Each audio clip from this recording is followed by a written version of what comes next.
What's up, everyone? This is Noa Dalzell, and I'm here with a Banner Night recap episode of You Got Boston. I'm going to spend a little bit of time sharing some of the insights and just kind of what the experience was like to be in the building. And then obviously what we saw on the court as well, which I thought was perfectly fitting. I wrote a story for Celtics blog about how really the banner ceremony was kind of the perfect segue to the game. And the game was kind of a tutorial on why the banner was raised in the first place.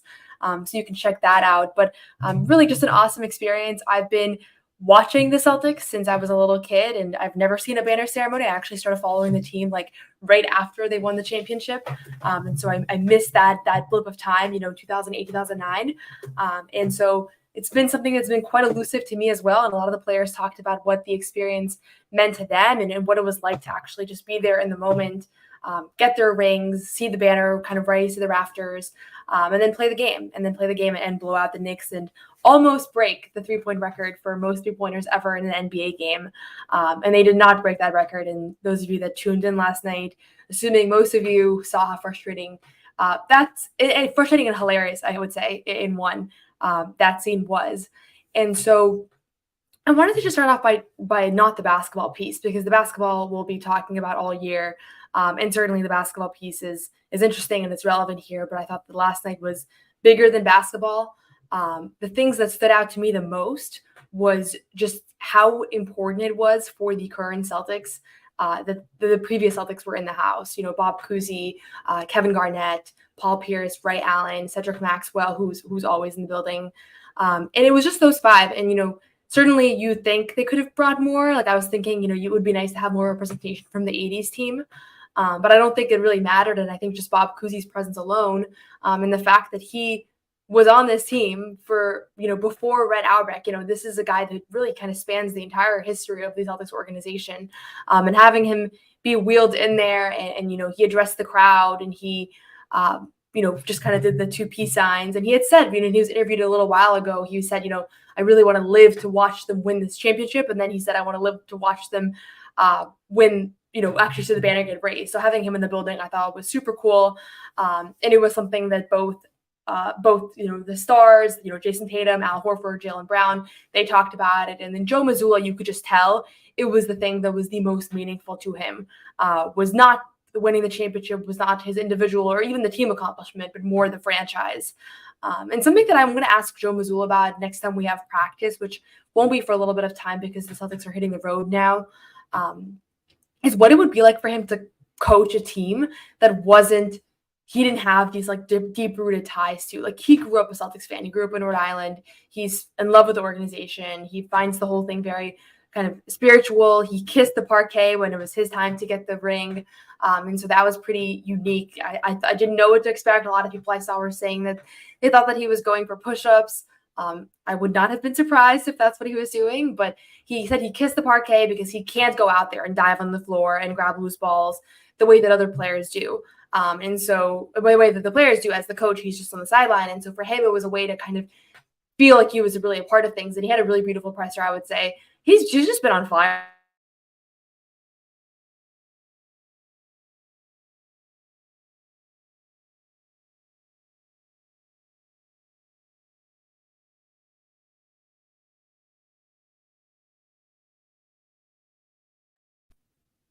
Okay.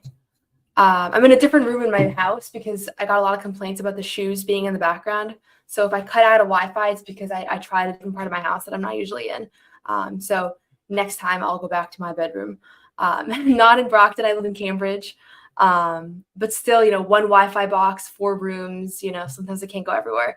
But right now it looks like we're back in business. So yeah, I just think that the Joe's like spiritual connection to the Celtics and the fact that he is, grew up a fan, grew up so connected to the team, really believes that the Celtics are a way of life. Like, I don't know what it would be like for him if he was the coach of a regular organization. Like if he had just, as things had lined up, if he got a job offer in any, the Wizards, like some team that doesn't have this storied history, I wonder how he would relate to it, because so much of what he preaches and what he talks about is his connection to the Garden, his connection to the building, to the history, to the legends.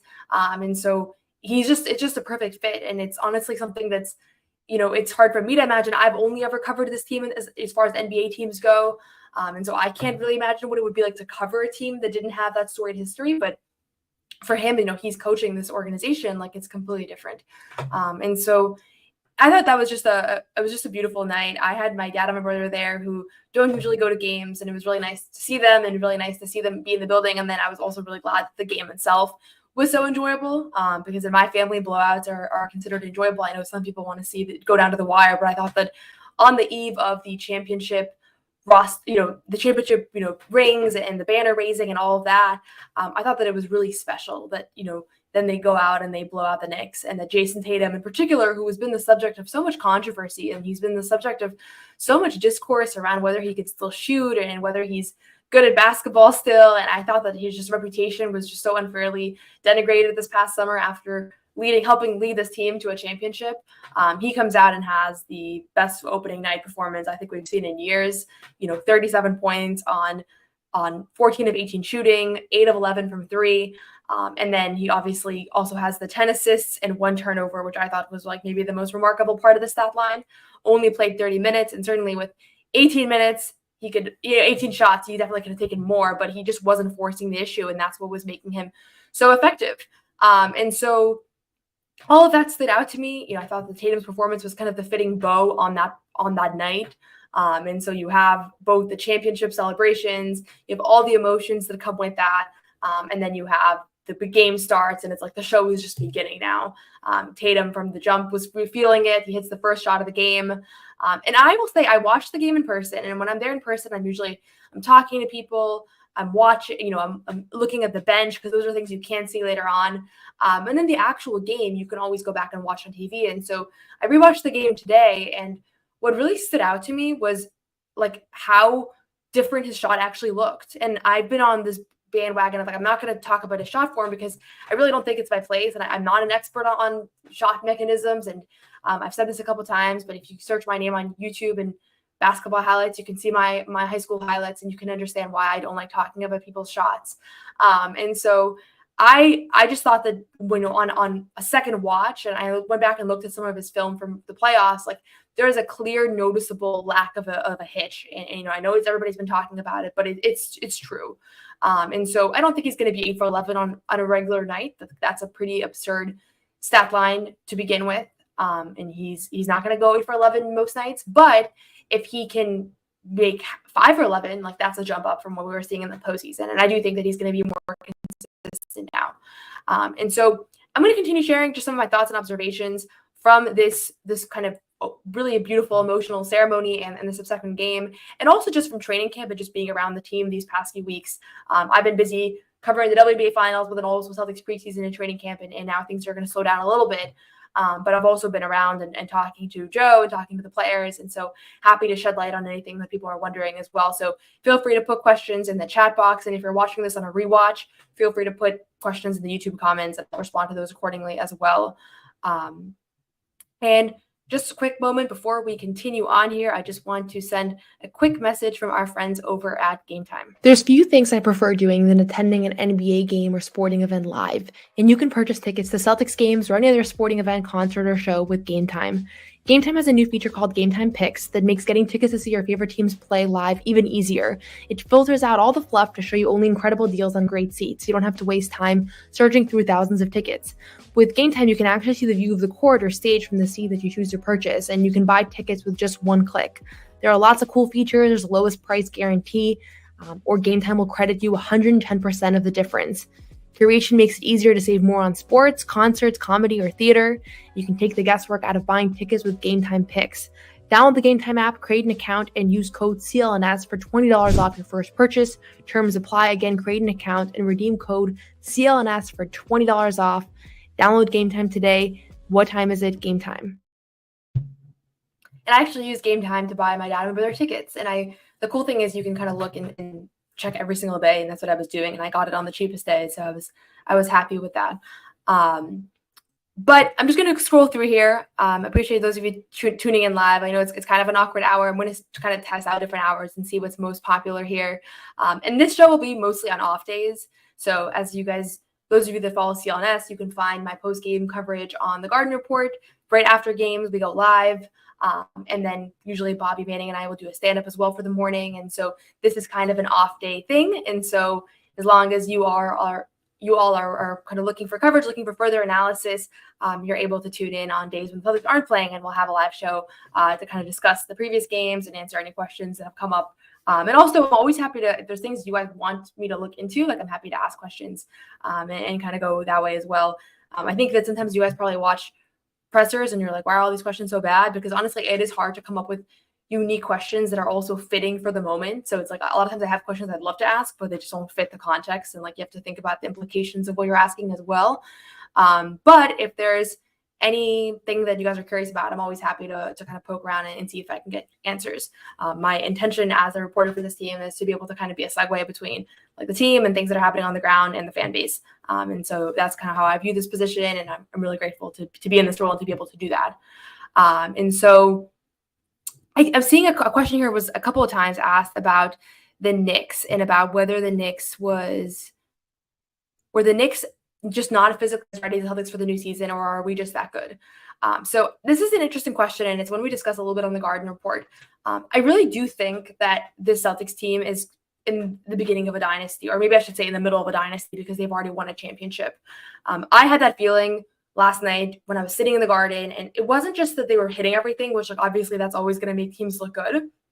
It was just, I was thinking like, what teams in this league have the personnel to match up from a shooting standpoint, to be able to get off as many threes with so many weapons, and then also have no defenders on the floor that are attackable, really. Like even Sam Hauser, I know he's the guy that he gets picked on. Like as far as I'm concerned, teams to pick on Sam Hauser all day, and like I don't think that that's a helpful defense, and the numbers would back me up there. And so when you're watching this team, it does feel like you're watching a historically great team, and it did last year as well. But now it's like you have the validation of the championship banner hanging. You know, it's not speculative anymore. It's not what they could end up being. It's like what they've already shown that they are. On the flip side, you have a Knicks team that I think has a lot of hype, and it's because they were involved in a couple of major trades this summer. One was for Mikal Bridges, and it's the 5 first-round picks and all the buzz around that. And then the other one was trading Julius Randle and Donte DiVincenzo for Karl-Anthony Towns. And both of these trades, I feel like kind of conflicted about. I didn't have an obvious like, okay, this is who the winner was, this is who the loser was. The Karl-Anthony Towns Julius Randle one I was particularly conflicted about, because I'm not a huge fan of either of those two players. But I think that the key in that one is the Donte DiVincenzo bit, and he's in Minnesota, and he's going to be a loss for New York because he really emerged as a superstar in the playoffs last year. And so what I realized watching the Knicks, and this might be like kind of obvious, but we were all excited about this team because they were already a pretty magical team last year, and then they have these new pieces that could elevate them to the next level. But in reality, I do think that two of the most important pieces to why they were this magical team are gone now, and that's Isaiah Hartenstein and Donte DiVincenzo. And Julius Randle just wasn't a part of that playoff run, and I also don't think that he's really ever fit with that team as well. So it's just, I think it's more of an indictment on like how important those other guys were, and maybe in the analysis around this team and all that they were gaining, there was also like a little bit of overlooking on what they were losing. And so, yeah, it's kind of a weird situation because watching this team yesterday, it didn't seem like they knew who they were. They didn't have a clear identity. Obviously, the Celtics were coming out guns blazing. It was going to be really hard to beat them regardless. Josh Hart said, you know, these dudes need to be drug tested. Like, I thought that was a funny quote. He always is good for a good quote, but it really did look like this team is playing out of their mind. But that aside, like, I don't know how they were using Karl-Anthony Towns. It wasn't quite clear to me what the intention was, why they were using him mostly as not really a spacer when like that's really what he can bring. And then besides for that, like Jalen Brunson is a guy who I think is enormously talented, somebody that I'm personally a huge fan of.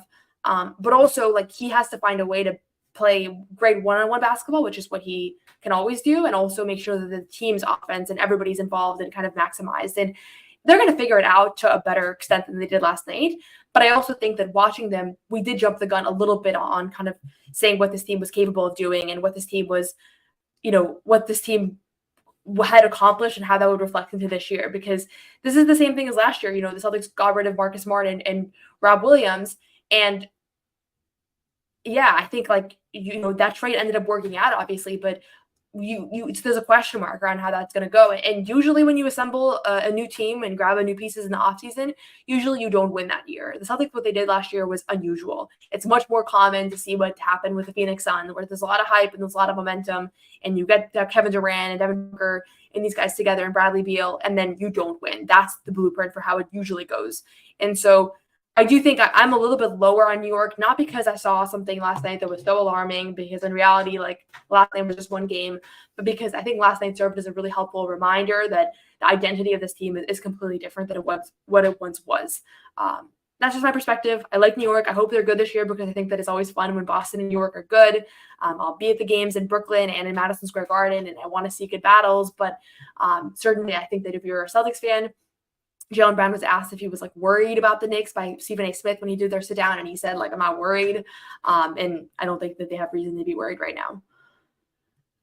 Just going to acknowledge some of these comments. I do think this was about Tatum. Tatum looked much more decisive and confident.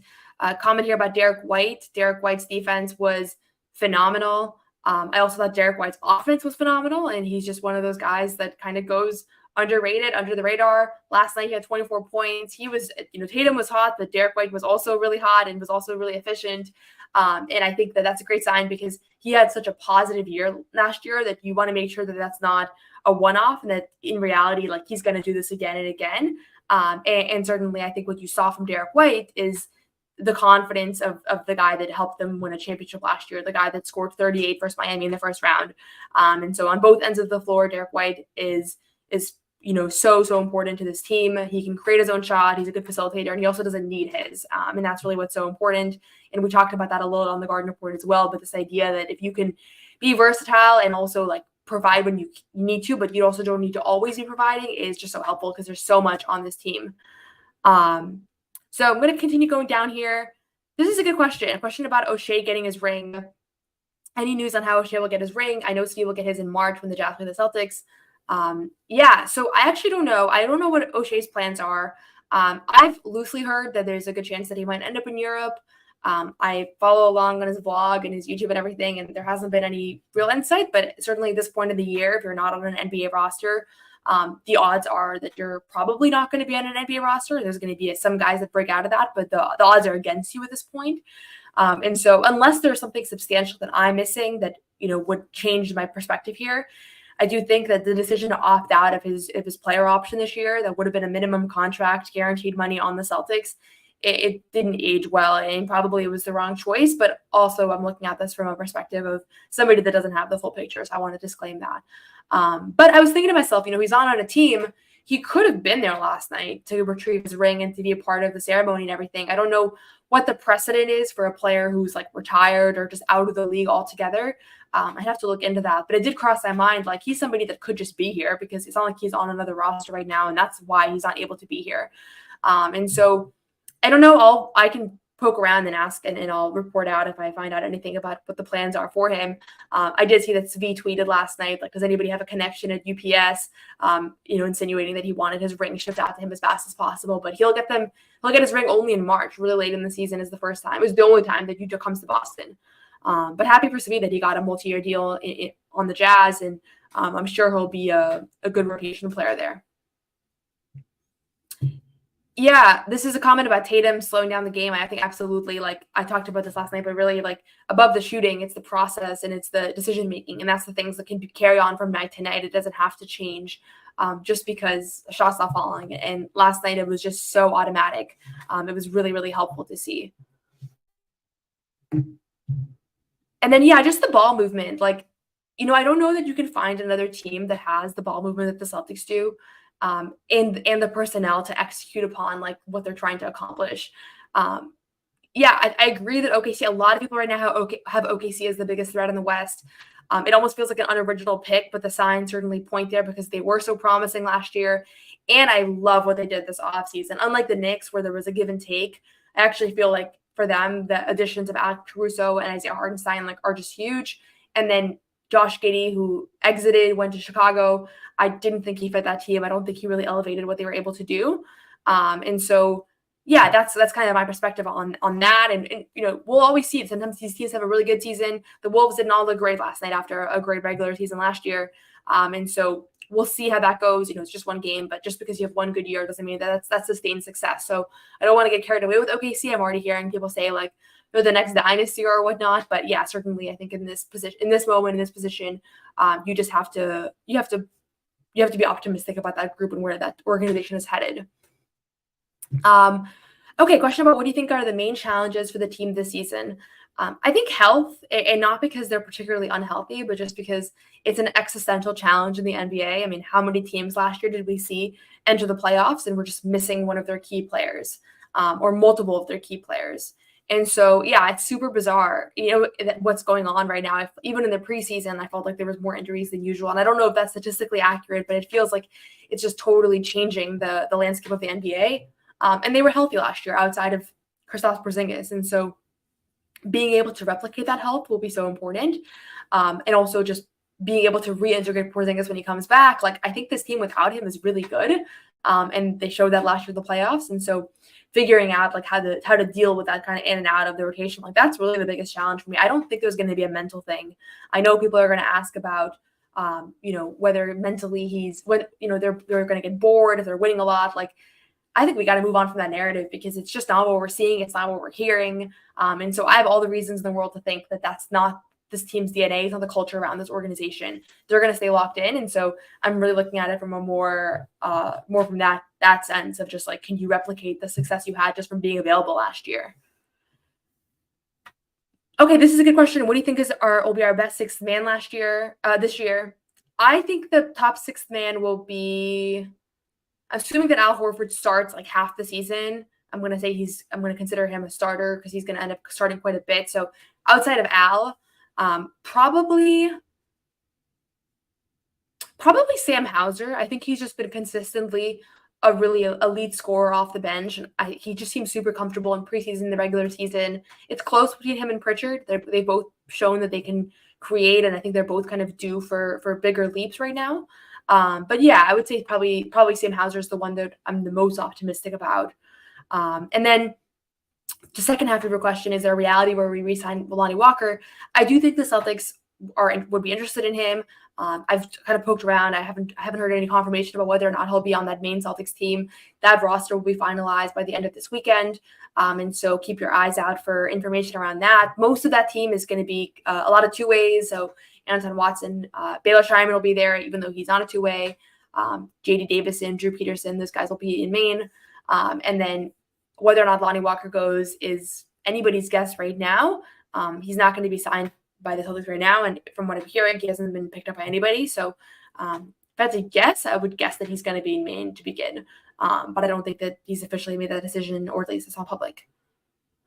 And I'm going to take a break from answering. Feel free to continue putting these in, but I'm going to just jump in and just have a message from my friends over at PrizePicks. PrizePicks is the best way to get real money sports action. With over 10 million members and billions of dollars in awarded winnings, PrizePicks has made daily fantasy sports accessible to all.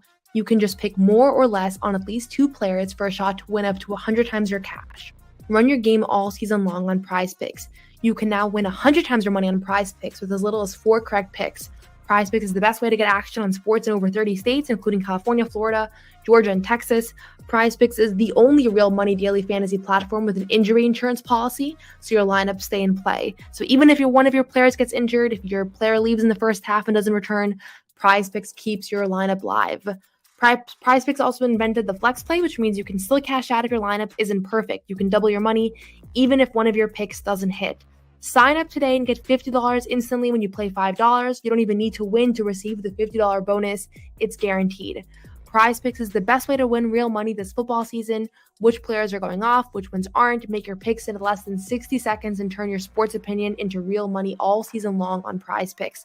I'll be looking to make some picks ahead of NBA opening night next week. In the meantime, download your app today and use code CLNS to get $50 instantly after you play your first $5 lineup. Download the app today and use code CLNS to get $50 instantly after you play your first $5 lineup. PrizePicks, run your game. So sorry about if my video is freezing in and out. I tried to switch to my hotspot. It's just because I'm in a different part of my house than usual. So I won't go here again, even though I think the background's a little bit less distracting. But I appreciate everybody for bearing with me here. I see there's a lot of new comments and questions here while I was kind of catching up on these, so I'm going to try to go through these quickly. And then I'll do another show probably on Friday since that's another Celtics off day. Okay, so yeah, just some comments on Josh Hart. I resonate with these. Josh Hart looked uncomfortable. He talked about it in preseason that he looked uncomfortable. Karl Anthony Towns agreed that they kind of weren't really leveraging him as much as he probably will end up being leveraged. And then yeah, certainly the Knicks lost some physicality. Like Ihart, Randall, those are two of the guys that were kind of some of their enforcers. So we'll see on all that. Seeing a couple of Lonnie Walker related questions, and as I just said, I'm not sure exactly what the situation is going to look like for him. I would love to see him in Maine personally, because covering games in Maine are awesome. I think the fans in Portland would be really excited to have him there, as clearly the fans here are just so excited about him in general. And then I think that it gives him a chance to be on an NBA team. From my experience talking to players that are overseas, like it's just a lot harder to come back to the NBA once you've already made that move overseas. Like you're kind of viewed as an overseas player at that point. And so yeah, all that being said, I'm optimistic that Lonnie Walker will find a spot in the league. I think that he's talented enough. I think that he's skilled enough. I think that he seems like a great guy, and maybe just hasn't been able to kind of string together the kind of success or commitment or whatever else it is so far in his career. But I'm a believer. Maybe I'll be wrong. Sometimes I get excited about these guys that can score effectively and just seem like nice guys overall. So maybe I'm being biased here, but I hope that he can find a spot. And, whether or not it's in Boston, TBD. Right now, it looks unlikely to be in Boston, at least in the short-term future. But we'll report out anything that I learn about that situation, and we'll see. I'm seeing some comments here. Yeah, the banner ceremony was absolutely awesome. I thought that it was just great. The only thing that I did see people complaining about, which honestly, like I did think that in real life, was that the banner was wrinkled. I don't know if you guys noticed that on the TV. It really did look like the banner was wrinkled. So it was kind of weird. And I have to imagine that they maybe didn't realize, or they're going to iron it now or whatever. But if you look at I was choosing the feature photo for my story, and I was like, okay, this is kind of wild that legitimately all the photos have a wrinkled banner in them. So not the end of the world, but that was the one complaint that I saw prevalent online. Being there in the moment, all I could think about was just I can't believe this is really happening. Watching the players' reaction, the coaches' reaction, just the fans going insane. I actually wasn't sitting on press row for that. I went to a balcony section where there was a better view, and so was talking to some fans there who were just super emotional, couldn't believe that it was really happening. So yeah, and then obviously there was this whole situation with the 30th three-pointer. With 8 minutes and 30 seconds to go, the Celtics had 29 threes, which was pretty insane. And they needed one more to break the all-time record for most three-pointers in a single game. And normally, I don't know that the crowd would have cared that much about that record, but it's Banner Night, and they just won the championship, and it's their first game of the season, and everything was kind of perfect. Tatum was on fire. Everybody was there. It was just kind of this perfect sequence of events where it just kept getting better and better. And then they were about to break this record, which would have been kind of the cherry on top. I already know from a writing standpoint, how easy that story would have been to tell of the manifestation of Mazzulla Ball in this record and all that. And then they missed 13 in a row. And it was kind of hilarious to watch because they were getting clean looks, but they were also taking unnatural shots, because there were points in time where Pritchard and Jordan Walsh, they were getting rebounds, they were just kicking them out. They were down by 3. That was the energy. It was a down by 3 clock winding down type of situation. And yeah, they could not hit. It was Pritchard, it was Hauser, Jordan Walsh got in there with an air ball, Xavier Tillman got in there with an air ball. So it was kind of a brutal watch. The crowd is freaking out. They just want them to shoot. And then they dribbled out the clock at the end, and the crowd started booing as they realized they weren't going to take a final attempt. And that was kind of the cherry on top of just kind of capturing this Boston crowd. Sam Hauser joked about a post game of this is pretty wild that we're up by 30 in the banner ceremony and this crowd is cheering as he's booing us. So that's just the way that it goes. But I thought that it was kind of a Jaylen Brown talked about a post game this is kind of what happens when you start to force things it jinxed us a little bit. So yeah, I thought it was an interesting sub story there. I wish someone had asked Joe about how he felt about that whole record chasing moment. Maybe someone will ask in practice. I can ask him in practice. But really the post games were all about the banner ceremony and just kind of the experience of that, less so about the game itself. Like nobody really talked about how like Drew Holiday was on Karl-Anthony Towns for a while and how effective that was and all those things. So yeah, and this is a great point. They left Missoula ball and went off on their own. Absolutely. They were good looks, but the basketball guys decided it was not the night. And I think that a little bit of that was just the idea that like they were good looks, but they also were like not the right process in a way. And I think that it was more of like it really was like a basketball gods moment. I hate to say that, but I really did feel that way. So, and then, yeah, someone here was talking about earlier about injuries. Like, didn't we not have Drew for a while? Drew missed, I don't know off the top of my head, and I'm worried about my Wi-Fi right now, so I'm not going to search, but I don't know off the top of my head how many games Drew missed, but I don't think it was a lot. I would guess he probably missed 15 games last season. So I'm talking about like really more substantial things. Drew was available. He had a dead arm thing for a second, then he had an ankle sprain here and there. Oh, this is cool. Somebody here from Latvia. Oh, I'm sorry about this, guys. I saw people were complaining on TNT about why did they cut the commercial at the moment when the banner was raised. I did not realize, first of all, that TNT was the only media company broadcasting this. I thought it was also on the local channel. So I didn't realize that was the situation. But then also, I could not believe when I watched the Twitter replay and the banner is literally raising and they cut away from it into commercial break. It's like you'd think that the one rule that the producers had going into the night was we're going to play the whole ceremony, like just play it through and then go to commercial. So I was pretty stunned by that. Hopefully you can find, I think, a couple different places. CLNS has like on YouTube the full banner ceremony. So if you want to watch like a more uncut version, sometimes it's cool to watch that. It's not going to be like as professionally cut, but it's going to have the actual unfiltered order of events. We have the same thing up there from like the finals and the Eastern Conference finals. And I think those are worth seeing, honestly. But yeah, it's really disappointing to see that. So sorry for everybody that was watching on TV and had to cut away from it. Hopefully Twitter was useful to you in the moment. Okay, and I'm seeing some people here resonating with the wrinkled banner comment. So we shall see if they do anything about that. I'll see if I hear anything around the facilities.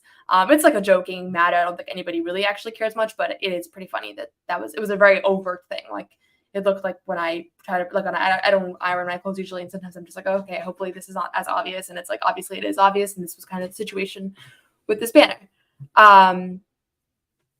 Yeah, and then sorry that the media coverage was not great on TV. I have one video that I posted that I thought was just the best part of the night, and it was when they went back and they showed how every single player ended up in Boston that was like of the key players. So they had the original trade that got them the draft picks that became Tatum and Brown. And then they had Tatum's draft night and Jalen's draft night. And then the trades that landed Al Horford back and bringing Drew Holiday and Porzingis. And each one of those was like cutaways from the TV and the announcing and the Sports Center news. And then when you saw who the player was, like the crowd was going wild. And so for me, like I do get chills quite a bit just being around the Celtics and being around basketball, and same for the WNBA finals and everything. But this was one of those moments where I was like, holy shit, like this is incredible that this was like a journey that I was following for so many years, and we all were. And then now you're seeing that translate into the banner raising. And like this, it sometimes feels like, okay, like especially when I'm doing my job, I'm like, I got to get my story out. I got to get my tweets out. I'm like getting my interview in. And I had this moment of like, this is like such a storybook finish to what was a very up and down 7 years. And that's kind of what makes it more beautiful. I think if it was one of those things where it was just like, from the beginning, everything was really easy, then you just wouldn't mean as much. And so showing all the times they came short, I thought that was really special. You can find that tweet on my Twitter. I'm trying to think what it was called. I can't remember, but I can post it in the comments of this video as well, so you guys can see it later. But it was super, super cool just to kind of see that. And I wish there was a way to get all those videos that were on the Jumbotron like out somewhere, the actual videos, because I'm taking a video of them, and I was getting like moved around. But yeah, it was pretty cool. Okay, and then I did not see that JB dropped the top part of his ring or almost dropped it. I did see that he was making fun of Tatum at one point for saying the "we did it" comment. Like I saw that he was saying it in the background of Tatum making his speech, and then Drew started laughing and jumping up and down. So that was pretty funny. It gives you a little bit of insight into like the way they kind of make fun of each other or their relationship. So that was pretty cool as well. And then, yeah, for sure, these are comments about the 3-point shooting. Like they definitely were pressing. And I'm seeing people are recognizing, okay, yeah, so this was emotional for people. Like, I think that video really hit everybody that kind of watched. It did have this kind of coming of age feel, certainly. And yeah, and then I know the TNT crew was in Boston. So if you're in Boston, maybe you saw them at City Plaza. I didn't make my way over there. I was going to, and then I realized that it was too close in time to when all the Celtics pregame things were happening. And Joe Mazzulla was speaking earlier, and I wanted to kind of watch all of that. But that being said, I thought that the night as a whole, just you couldn't have asked for a better sequence of events. The fact that it was not just a win, but it was a resounding one. The fact that Jason Tatum had such a spectacular game. The fact that all of the winners, pretty much, with the exception of two guys that we've talked about, were in the building and they were there and retrieved their ring. Like, it's so much more fulfilling that way. I was thinking, like, after the Raptors won in 2019, the following year in the ring, Kawhi Leonard, he's not there. And so those things are just it changes the complexion of like the entire event, and the fact that all those guys are not only there, but they're there and they're looking to do this again. And Tatum said afterwards, like, I had a whole speech prepared and I was going to say it. And then instead I kind of was like, the crowd was so excited and I said, fuck it, let's do it again. And so I thought that whole experience and kind of how he really went off the cuff at that point. And it was just clear, you're not supposed to talk about repeating on this team. It's been very clear. Nobody's talking about it. But instead, his emotions kind of kicked in. And I think everybody's thinking it. Everybody's thinking, everybody that was there, I was talking to kind of fans around, other reporters, everybody has this feeling that this team is going to do it again, that this is not just like the team won a championship and, maybe they'll be good again. Like, you have this energy of like something really special is brewing in front of us. And honestly, I'm just so grateful that my journalism career is overlapping with that, because I have a feeling that when it's all said and done, this is going to be an all-time great team, and it's going to be a historic couple of years here in Boston. And the fact that I get to cover it, I'm super grateful for. And you guys should all be grateful you get to watch and tune in, because I think like people can be fans of teams for 30 years and not ever see the heights that this team has already achieved. And so it's just so special and it's so fun. And also just, I think the players themselves make this team so fun to follow and to cover, because you really are just focusing on basketball. You don't have to deal with like off-court things or things like that. So it just makes the job easier. My plan over the next couple of weeks is I'm going to be covering these next few games from home. There always some of these away games that I'm hitting the road for the next couple of road trips. And so please do subscribe to You Got Boston. I'm going to do these as much as possible on days where I'm not doing the post-game show, just because the post-game show is very long. And so by that point, I have no more words to say. But, days where there are not games, sometimes I'll do these from practice as well. And as I said, feel free to message me if there's things you want me to look into. I am still thinking about how to do like a fan episode where we have people call in or join or whatever else. And then also if there are questions or things that you kind of want me to look into, I'm happy to look into those as well. But I really do appreciate everybody for tuning in. It's been super fun to be able to kind of talk about this team. I mostly now do it for CLNS. And so you can check out the Garden Report, check out all of the pressers on CLNS as well. And then you can check out my writing on sbnation.com and Celtics blog. I have a new story out on Celtics blog today about kind of Banner Night and a lot of what I talked about today. But thanks everybody for tuning in. I know it's kind of a little bit of a weird hour, but I appreciate it. And I wish you all the best weeks moving forward. And we'll have some post-game coverage tomorrow after Celtics Wizards.